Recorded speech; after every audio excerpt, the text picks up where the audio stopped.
check engine light on? Take the guesswork out of your check engine light with O'Reilly Veriscan. It's free. Ask for O'Reilly Veriscan today. O'Reilly Auto Parts. Hi, welcome to Switching Mindsets. This is Anuradha, and today we're speaking to business and embodiment coach Rhythm Malhotra on the powerful heart activation cacao ceremony for those seeking deeper healing. Rhythm is also part of Find Your Fit's Wellness Carnival 2025 being held at Gurugram's DLF Cyber Hub on March 8th and 9th. So, hi Rhythm, wonderful to have you here. Hi, Anuradha. Thanks for having me here. Really looking forward to our conversation today. Yeah. So, tell me about yourself and, then first tell me about yourself and then later about, what we're going to be talking about. That's the heart activation cacao ceremony. I really could not find much on it. So tell me, yeah. Great. So I basically found the path of alternative healing therapies back in 2021 when we were all recovering from COVID. I think COVID did make me realize that there is so much more in life than a corner office dream because I had done my MBA working in corporates. That time I was working with a company called American Express. So they were really nice for having us stay in-house and be safe during COVID. But having so much time by myself living with my dog, I realized that I needed to find a deeper understanding. I was curious about, okay, what is the purpose of human beings? Why am I here? What is that I'm doing? Because, once you reach a particular level of, okay, I'm making enough money, I have a house, I've taken care of the family and everything. Now what's next for me? That's when I found breathwork and somatic healing. Breathwork, and when I say breathwork, it's different than pranayama, because yes, we speak about breathwork in a lot of different traditions, but it made me also realize that there is another form of breathwork which is called conscious connected breathwork, and that really helped me deal with my anxiety, my own specific limiting beliefs that I was working with. I usually say, I was in a comfort zone in a golden cage, and conscious connected breath work helped me actually tap into those stored emotions, that stored fear, the traumas, to be able to face them, let them go, and then create space for more to be invited. I was also recovering out of my divorce. So that was also the time that I really needed support and a community. And that really brought in together. And that's where I got curious and I went on spiritual shopping spree, as I called myself during that time. So I went and I did like sound healing. I went through different ashrams like Osho and Sri Sri and lots of like these programs like inner engineering, Sudarshan Kriyas. Everything that was trying to claim that this will make you happy was something that I was trying out. And I realized that there's just so much more in terms of preventive care that we can take as compared to not just physically, which we do by working out, not just by nutrition, by also supporting our mind and our soul and our spiritual growth. Because after our universities are done and we start working, we are surely growing our skills when it comes to our mind. But what about our emotional realm? And that's where my curiosity of understanding my own emotional realm, dealing with my own nervous system and emotional regulation, brought me to the space of where I am today as an embodiment coach. Over the last 3.5 years, I have learned different practices which have also helped me be more regulated, be more aware, be more present, be more at peace with myself and my environment and the people around me. And that's where I'm bringing all of these medicines to the people in the city, because if it helped me find a little bit more peace, I'm sure it will help other people also find a bit more peace. So that's my journey till Yeah, now. fantastic. I love the term you use, spiritual shopping. I think that's what we're all doing these days, because we're Exactly. searching for something we don't know what, right? Because clearly something is missing somewhere. So, Anuradha, what is really missing is the fact that in the last, okay, I'll ask you a question. In the last 10 years, how many new iPhones have come in? I don't know, 10? Exactly. So imagine in the last 10 years, the technology of just one iPhone brand has changed so much. Last 100 years, how much has technology changed according to you? Yeah, I mean, completely. Exactly. Change in our generation, I mean, so much. It's still going on, yeah. Exactly. And look at how our mind is adapting to the technological changes that is happening, right? So if you compare 20 years back or 30 years back when we were born and we were growing up, the amount of effort physically that I needed to do was much more. So I was much more busier. Earlier, we had to go to the grocery store to buy milk. So our effort, our time into that task. Now, today, what are we doing? We wake up in the morning and we are doom scrolling, right? Our mind has adapted to the technology, but our body hasn't. And this disconnect is actually grown way more in the last 100 years. Look at how technology has advanced. Look at how kids today are able to adapt to technology. And what is happening with that is in our mind, we are either only planning for future or thinking about the past. So you are ruminating too much emotionally in your mind and you are unable to process that emotion from your body. That is why all of us are feeling more stuck. We are feeling what is our purpose in life because we have so much time. So it is actually technology has been a great boon, but it has also been a bane. So, hence, we need these practices of spiritual shopping that everybody is doing because if you have money, if you have resources, you are bound to have an existential question of what am I doing? Where am I going? Because with social media coming in, everybody has to be a unique person. But how can you be a unique person when you are conditioned to fix into a factory manufactured model of, study hard, do your MBA, get a great corporate job, get married, have your kids, buy your house, get a bigger car, teach your children to a certain extent, educate them, get them married. This is a cycle. This is our conditioning. What social media is wanting us to be is an individual self. Now, this is creating a lot of friction between people. And that is why, if you see in the last 10 years, there are so many people who are claiming to be healers and practitioners. Everybody is wanting to help each other. And that's how human beings are formed. We are supposed to have existential questions and we're supposed to be a part of a community. And that's how we survive as we grow.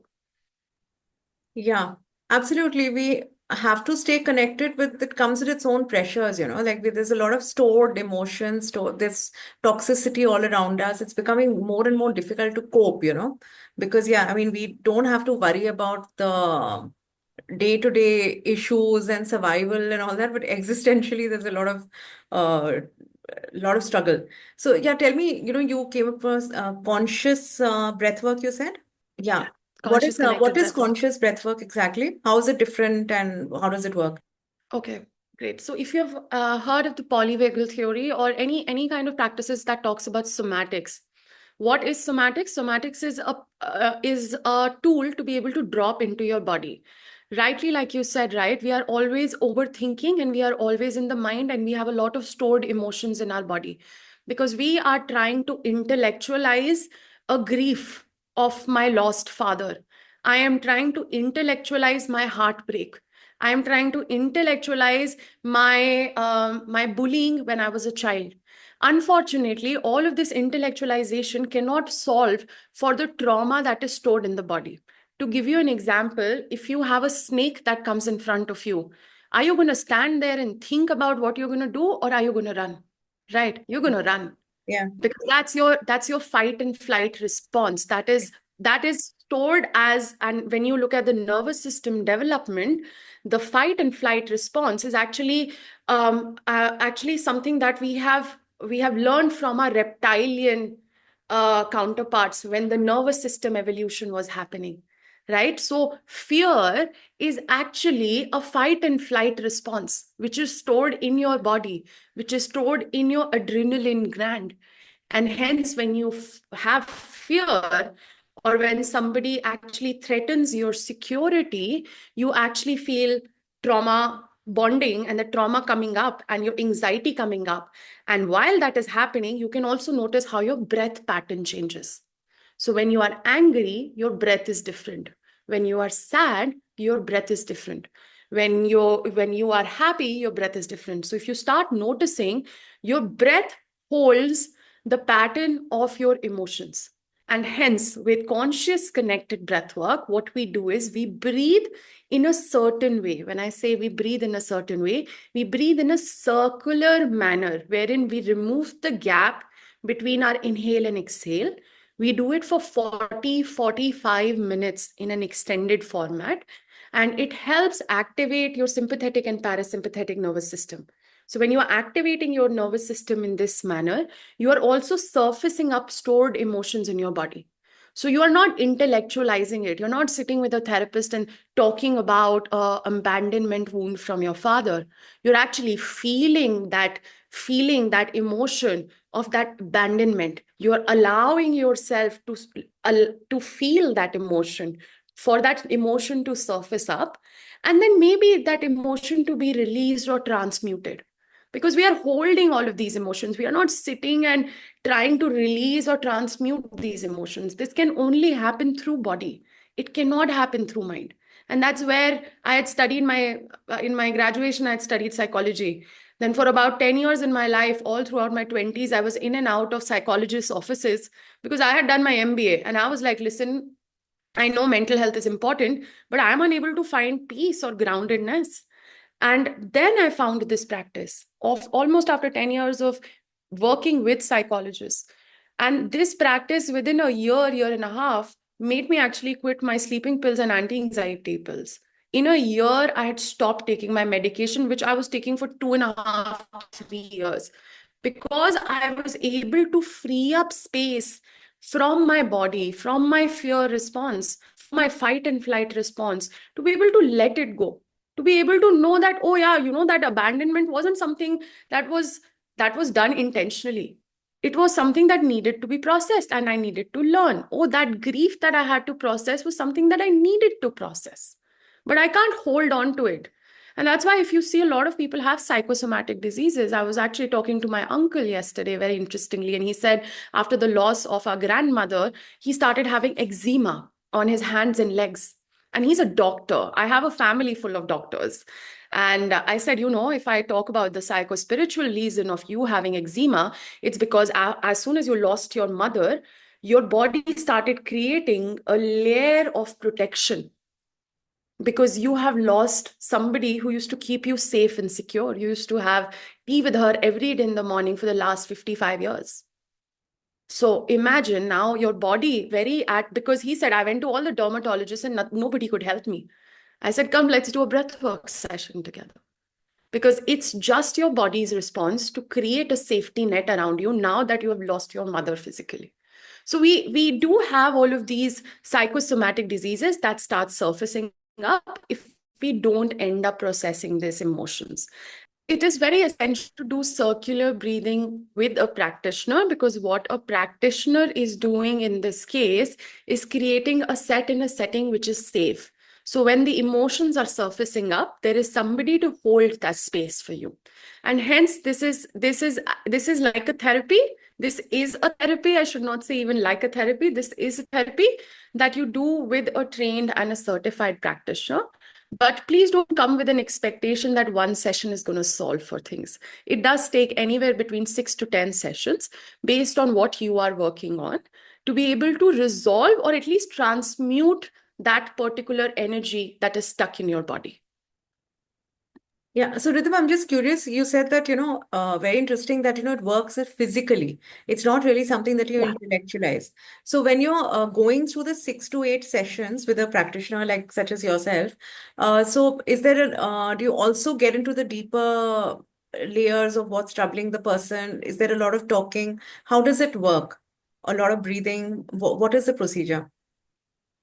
So I do these sessions one-on-one and also in group settings. When we do it in a group setting, it's largely starts with somatic awareness. That means we help drop into our bodies first to be able to learn how to witness and not be judging about the sensations that we are feeling in our body. What happens usually is that in the urban way that we live, the thought or the emotion is what we end up becoming. So if I'm thinking about grief, I become grief or I become sad.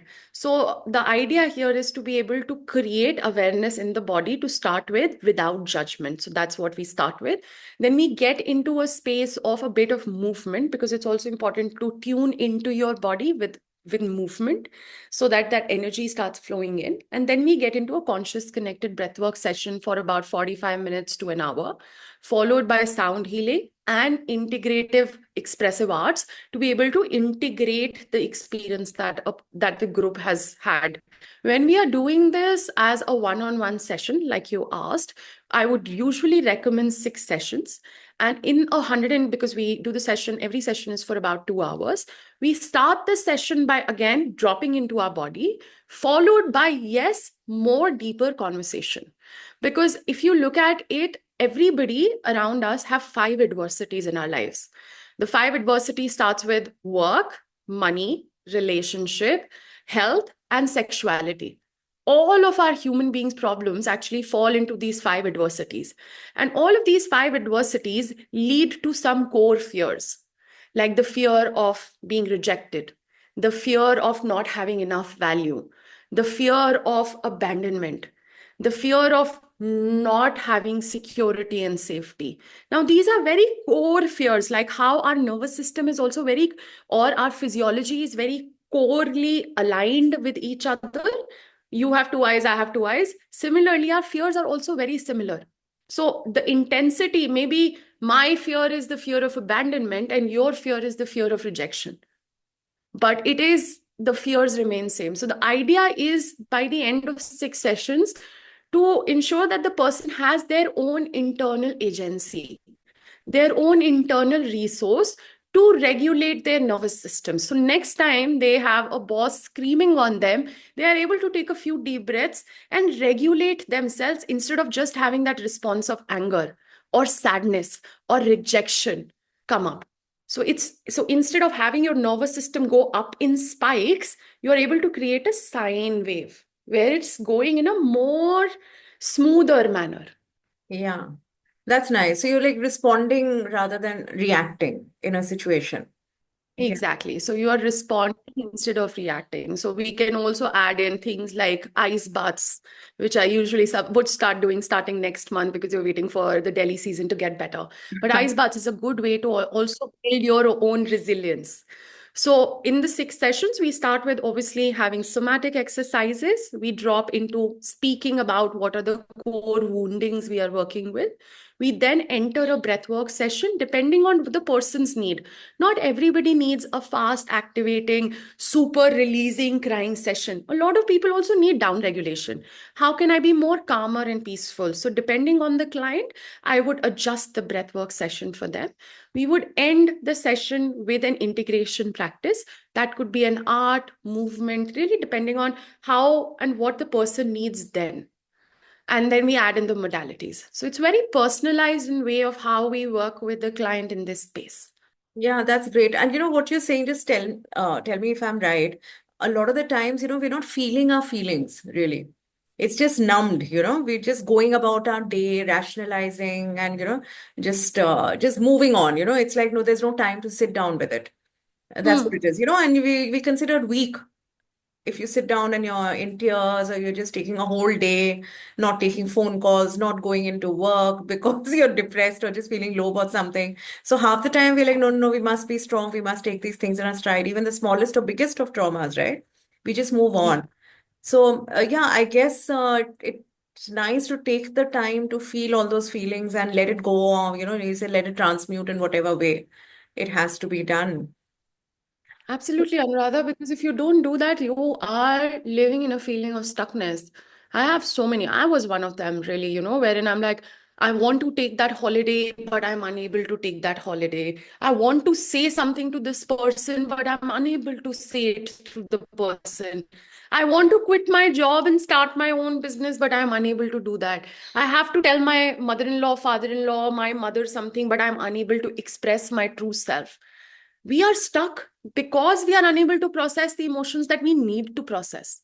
And now, right now, I would say this is becoming an epidemic for our culture and society, wherein we want to be somebody else, but we are positioning ourselves and showcasing with lots of masks and unable to be that person because we are holding back so much.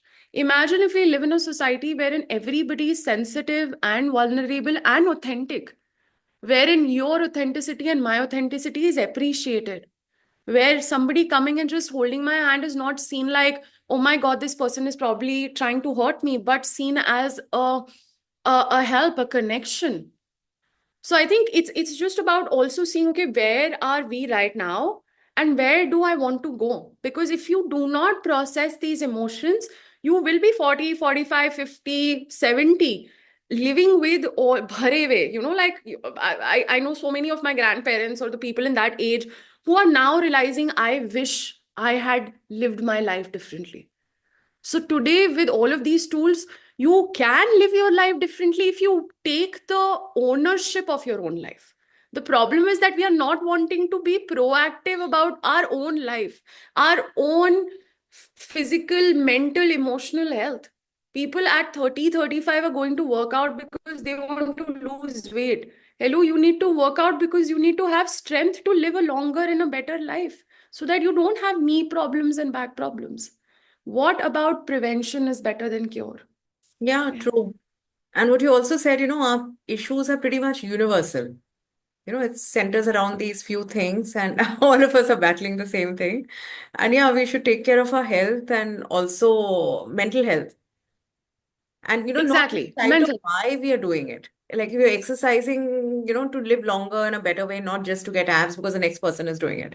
Really. Yeah, so Rhythm, yeah, just so heart activation. What is heart activation? Before we get into the cacao ceremony, what is heart activation? We've spoken so much about stored emotions and how it affects you. So, what is activating the heart really mean? So what is heart, right? What is the heart is basically the relationship with myself. We say heart is where the love lies, right? We talk about self-love so much. So heart activation is a way to be able to connect with that deeper love for self. And then once you are able to connect for the love for self is when you are able to share this love with others. Because the heart understands giving and also receiving. So a lot of us, we say, oh, I have had a heartbreak. My heart walls are very strong. Oh, I am unable to have this person enter my heart. What does it all mean, right? We talk about all of this. So if you see and understand physiology wise, your heart is basically suspended around the pericardial layer, right? It's around this liquid, and liquid is surrounded by a wall. Now, every time, energetically speaking, you have a heartbreak, or as a child, you were say abused, or you have had a case of bullying, and now you just feel like you are not connected with self, or you do not love yourself, or you cannot love others. It's because the pericardial layer has become very thick. Also, if you notice, a lot of us actually end up only breathing very shallowly. So you're breathing only till here, where it just the upper chest area. You're also not breathing into your heart space or even your belly area. When we say heart activation, we say moving and entering into, energetically entering into the space of your heart. Heart space is also the space of thymus gland.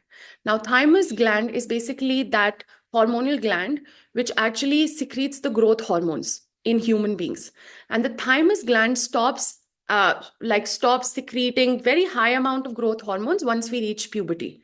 And then it's very slowly releasing very little amount of growth hormones, because if you notice, as we grow older, our nose sometimes becomes longer, our cartilage starts growing longer, right? So it's not like it dies away or it doesn't, it stops working. It's still working. Now, if you've had a childhood trauma or a childhood sadness or grief that you're carrying, it actually gets stored in your heart space, because and that's largely your thymus gland. So when you're breathing or when you're doing activations with plant medicines, The idea is to activate the heart space so that you can connect with your own self, you can have a deeper self-love, and you can also connect with other people. It's connecting to the same thing. I'm feeling emotionally numb and stuck.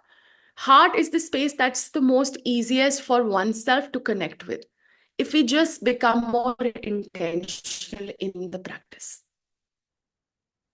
And what does heart activation do for you? How do you change as a person? How does it transform you? So in a very structured way, what heart activation does is it provides clarity, it provides a sense of relaxation, it provides more emotional control or agency or resourcing with your own self.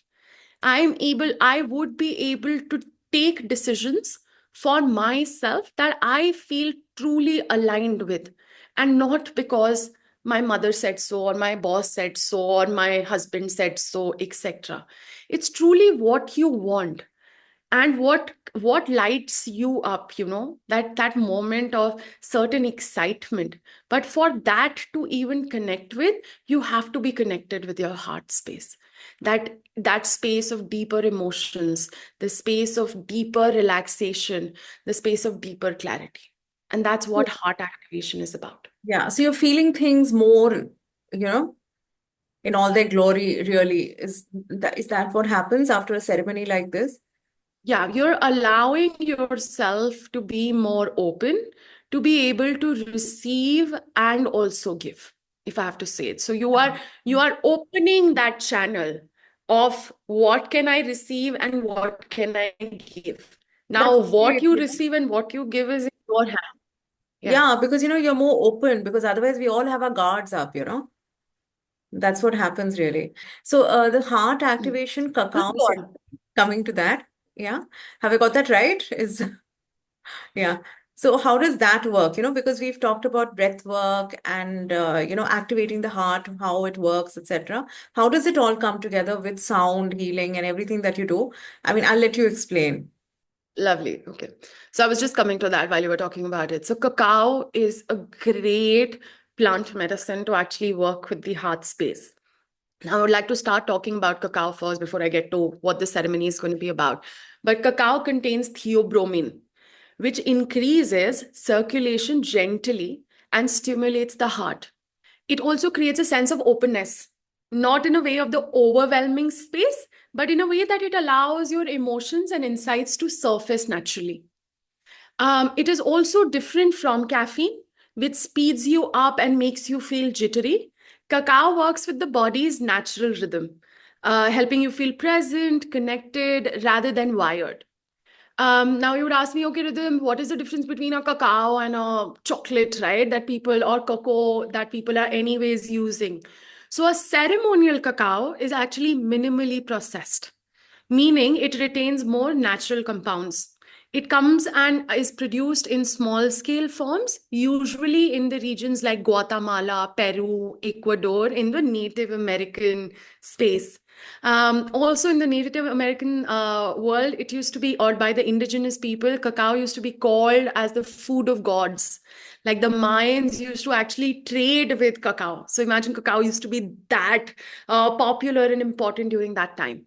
The way it is sourced right now and prepared matters a lot, because the energy that you're putting into the cacao, the land it is growing in, is what is interacting with your body. So it affects, like I mentioned, it affects your nervous system. The cacao that we are bringing in here is actually produced in Dharamshala. It's minimally produced by a brand called Yaigia, and they are going to be providing the cacao for the ceremony that we are going to be doing on Sunday at the Wellness Carnival.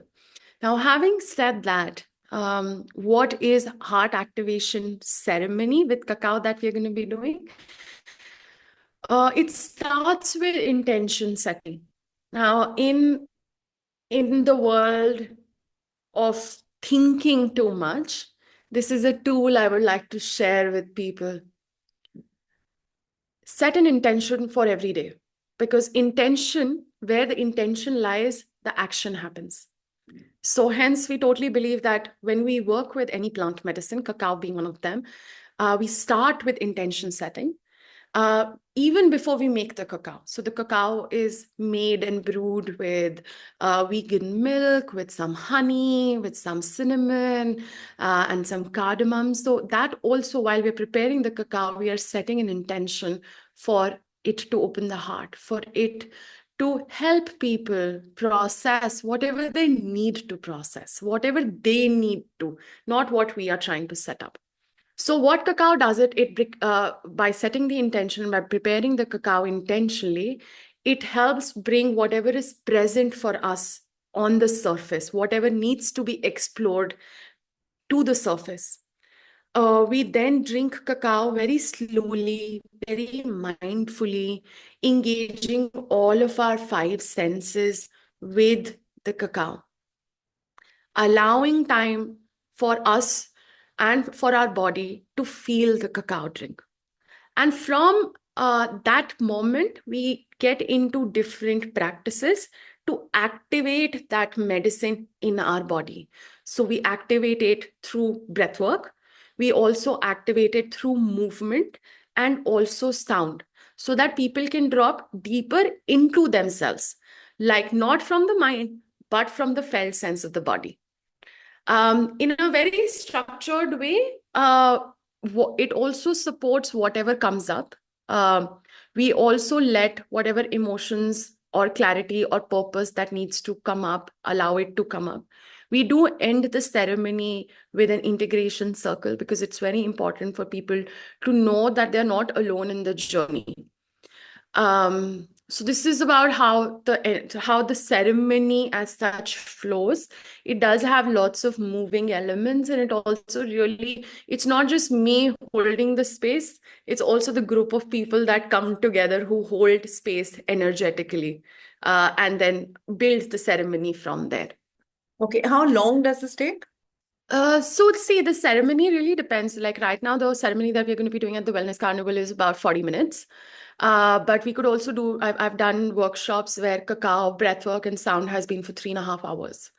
It's about going deeper into our exploration. Now we are doing it in a space where it's an open space. So I need to also be a little trauma informed and not push people to larger extent. So when we do it in festivals and open spaces, we use a way which is titrated, so that we are creating a space for everyone, because everybody's emotional quotient and emotional availability is at different spaces. So we need to be able to be supportive for everyone who's coming in the circle. Okay, and there's sound involved as well, right? So what kind of sounds do you play, and is it a special kind of music? So sound actually helps guide the experience, while singing bowls create a sense of spaciousness. And some softer sounds like chimes can shift emotions in a gentle way. So the rhythm actually really depends on, so if there's a lot of heaviness in the space that I feel, I start with a steady drum beat, maybe to help people process that emotion. If the energy is already very flowing in the space, the soft sounds might be what is needed. And it's all about responding to what's really happening in the moment. So I can't really like right now say, okay, this is, but yes, there are different kind of instruments that help me support the group at that particular time. It depends on what is needed, I guess, at what time. Exactly. It's what is needed, but surely, like I mentioned, there are different ways that every instrument that I'm bringing about actually helps support the group. So drums, chimes, singing bowls are a few things I work with, rattles. Sometimes the group needs is a lot of high energy. We also start using our vocals. It's really good to use your vocal, because it helps activate your vagus nerve, which also helps in regulating your emotional and nervous system. Yeah, Rhythm, can you tell me the experiences that people have gone through, anything that you can share? Yeah. Sounds like a powerful technique, you know? So there have been a lot of moments where people have come in feeling disconnected and leaving with a sense of clarity or ease. I fondly remember one person who hadn't felt much emotionally for a long time after he lost his mother. And after the ceremony, he said that it was the first time in a while that he could actually connect with the grief, because he actually never cried after he lost his mother, because he needed to be the strong one in the family, as he was the elder one, to take care of the family. Another lady was struggling with creative blocks. A week after the ceremony, she reached out to me and said that they finally had the clarity and motivation to finish the project that she was been working on for months. And sometimes the effects are immediate, sometimes it might unfold over time. But in almost every case, there is some shift of awareness or feeling that one feels. Okay. And I can sense that, there is more awareness, right, of what your problem is and unstuckness, I suppose, right? You get unstuck. Yeah. Does that happen? Like, you're saying that sometimes you want to take on a project and then, you stop midway or you want to quit your job and so is there some intention setting or some practice or ritual that one can follow, beyond this ceremony that you can recommend, on a daily basis or once in a while to, activate and stay tuned to what's happening inside of us? Yeah, absolutely. So, one of the practices that is really easy to add in your daily routine is 10 deep breaths every day in the morning. So, before you get out of the bed, before you touch your cell phone to see what's happened all night while you were asleep, just wake up, close your eyes, keep your one hand on your heart, one hand on your stomach, and take 10 full deep breaths. So you inhale from your nose all the way into your belly. Try inhaling as much as possible, maybe also filling up your chest if you can. And then exhale slowly. Inhaling and exhaling slowly. And you do these 10 breaths, deep breaths into your belly, into your chest, letting go. And and I have found that it helps me find my center for the day. It helps me stay grounded and present in my body and not so much in my head. Because what used to happen with me was, before I was getting out of my bed, I had this to-do list that was running in my head. Like in just before that moment when you get out of the bed, you're still in the alpha like phase of the sleep. And I realized that that's not really healthy for my nervous system, because my nervous system is getting activated as soon as I wake up in the morning, very, very like, jittery, like ready to action. I needed to first center myself to be able to react and not act. So, deep breath is what I would actually give out as a tool to everyone. If you're listening to this, 10 breaths every day in the morning before you even step out of your bed. You can do this lying down in your bed, just straight, shavasana, some 10 breaths, maybe an affirmation saying, I am powerful, or my day is going to be wonderful today, and just get out of the bed. And that's all you need to be a little more attuned in your body and a little less in your head. Yeah, that's wonderful because we do have those to-do lists running around in our heads, because in fact, even when you're going to bed, you're like, oh, I have to get up in the morning and I have to do this. So, so actually getting that little bit of space for yourself in the morning when you wake up sounds great. Um, yeah. And the cacao bit rhythm, like, somebody can source it. Can this be done on your own? You mix a drink. How does it work? Is it safe? And if it is, then how can one do it? Okay, so good question. So, for the most part, cacao is safe. People who feel emotionally disconnected, stuck, or just looking for a deeper sense of connection tend to find it really beneficial, like I mentioned. It's essentially useful for people who have had hard time either accessing or expressing their emotions. That being said, there are a few considerations. If someone has heart condition, or is on certain medications like high doses of antidepressants, they should check first with their medical advisor before taking cacao, because cacao naturally increases your serotonin levels and also your heart rate. So it's important to be a little more gentler with cacao if you have any of these conditions. And if you are expecting that this should be a psychedelic experience, then this isn't for you. It does help make subtle shifts in awareness, but it is not psychedelic in nature. I have included cacao and replaced cacao as my morning drink instead of coffee. You can have, say, 5 to 7 grams on a regular daily basis if you would like to include cacao as a ritual and replace it with coffee, because cacao is also very, very high on antioxidants. So it's really good for your heart health. And it's much better, like I mentioned, than caffeine because it doesn't make you feel jittery. So yes, you can get cacao. Ideally recommended ceremonial grade cacao. There are two brands in India that are really good. One is Ygeia, Ygeia, and the other is called the Cocoa Cart. Both of them source and make their cacao in India, in the land of our own Mother Earth.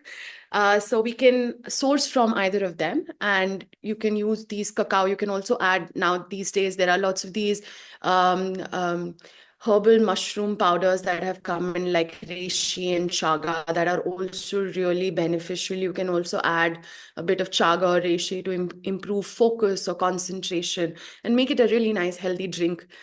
You could also use cacao nibs in your smoothies. So yes, to answer that question, you can use cacao on your daily basis. Just ensure that you don't have a heart disease or on high doses of antidepressants. And cacao is a really, really nice drink to connect every day with yourself and take that moment, make it a ritual to spend that 15-20 minutes with yourself, maybe journaling or just enjoying the nature outside in your balcony. Yeah, and it's chocolate, right? So it just sounds great. It's chocolate. It's high quality chocolate and it's dark chocolate. So if you've thought, I like it bitter, but a lot of people prefer putting some honey in it. So you can put some honey in it as you're making it. And there are enough and more nice recipes. Maybe I can send you one that you can share with your Yeah, why audience. not? Sounds Uh, great. yeah, lovely. So they can actually try that recipe and have a nice cup of cacao. You can also make cacao drinks cold. So with summer season coming up, you can also have some iced cacao. Yeah, thank you, Rhythm. Anything you'd like to add? Yeah, Sorry, or yeah, how okay. even people can connect to you. Yeah, so if anybody's curious and they would like to stay in touch, my social media handle is called Breath Journeys. And they can join me there and get to know about the other workshops, or they can come for the upcoming ceremony on 9th of March at 4 p.m. at Cyber Hub in Gurgaon. But even if they're just starting at home, I did encourage them to use cacao as a medicine, to include it in their mindfulness practices as a moment of connection rather than just another task on their list. So taking a moment for themselves and taking a deep breath for everyone who's listening to this podcast today. Thank you, Anu. Yeah, thank you, Rhythm.